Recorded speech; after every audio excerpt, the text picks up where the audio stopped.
बिहार में voter list को लेकर बवाल मचा हुआ है। राहुल गांधी ने पटना में अजीम इत्तेहाद के एहतजाज में शामिल होकर बिहार के सियासी टेम्परेचर को मजीद इजाफा कर दिया है।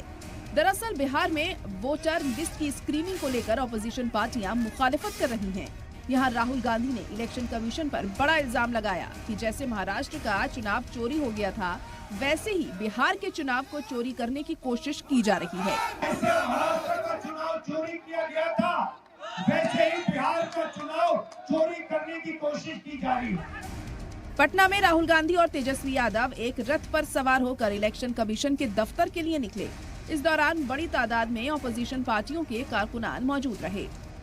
राहुल और तेजस्वी का ट्रक इलेक्शन कमीशन दफ्तर की ओर बढ़ रहा था, लेकिन पुलिस ने उससे पहले ही बैरिकेडिंग कर रखी थी और उनके ट्रक को इलेक्शन कमीशन के दफ्तर तक पहुंचने से पहले ही रोक लिया गया।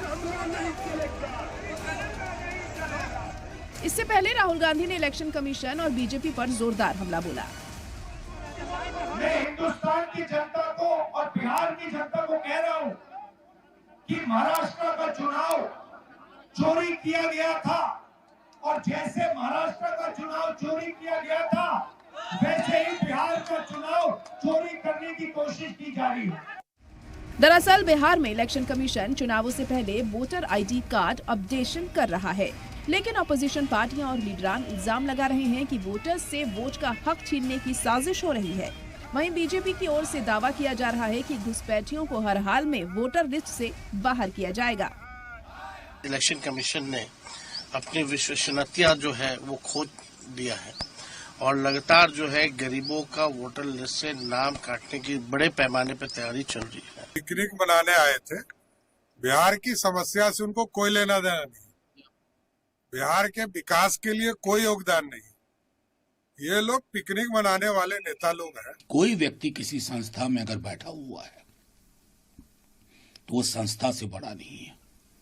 संस्थाएं निरंतरता में चलती हैं, संवाद से चलती हैं। ये नहीं कि किसी के इशारे, किसी के इरादे पर आप बिना सुने निर्णय लेना शुरू करें।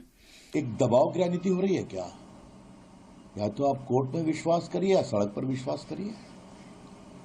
जब कल सुप्रीम कोर्ट में सुनवाई होने वाली है तो आज ये कौन सा दबाव बनाया जा रहा है? ऑपोजिशन की ओर से इलेक्शन कमीशन पर बीजेपी के इशारे पर काम करने का इल्जाम लगाया जा रहा है। हालांकि इलेक्शन कमीशन की ओर से बताया गया है कि ये प्रोसेस मुल्क की हर रियासत में नाफिज है।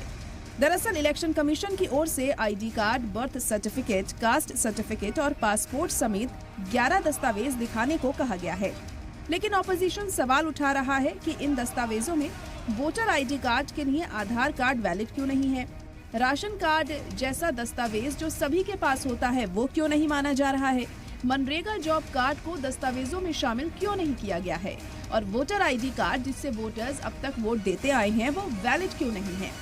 ये गरीबों का वोट, दलितों का वोट, नौजवानों का वोट, किसानों मजदूरों का वोट के अधिकार से ये वंचित करना चाहते हैं।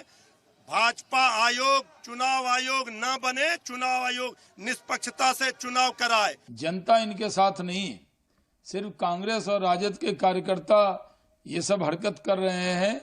जनता ने बिहार बंद को पूरी तरह से नकार दिया है।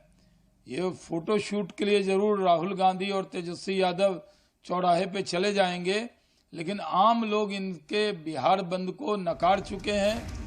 इलेक्शन से कबल इलेक्शन कमीशन की जानिब से वोटर आईडी कार्ड के वेरिफिकेशन पर AIMIM के चीफ असदुद्दीन ओवैसी ने भी बयान दिया है और इसे NRC की रिहर्सल बताया है। जिसका नाम नहीं आएगा वो तो अपना वोट भी खो देगा, उसकी लाइवलीहुड का भी उसको नुकसान हो जाएगा। ऑपोजिशन इलेक्शन कमीशन पर निशाना साध रहा है।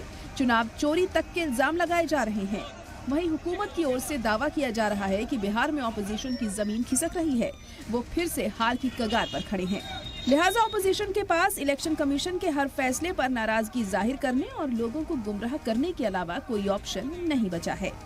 पटना से प्रशांत झा के साथ ब्यूरो रिपोर्ट, सलाम टीवी।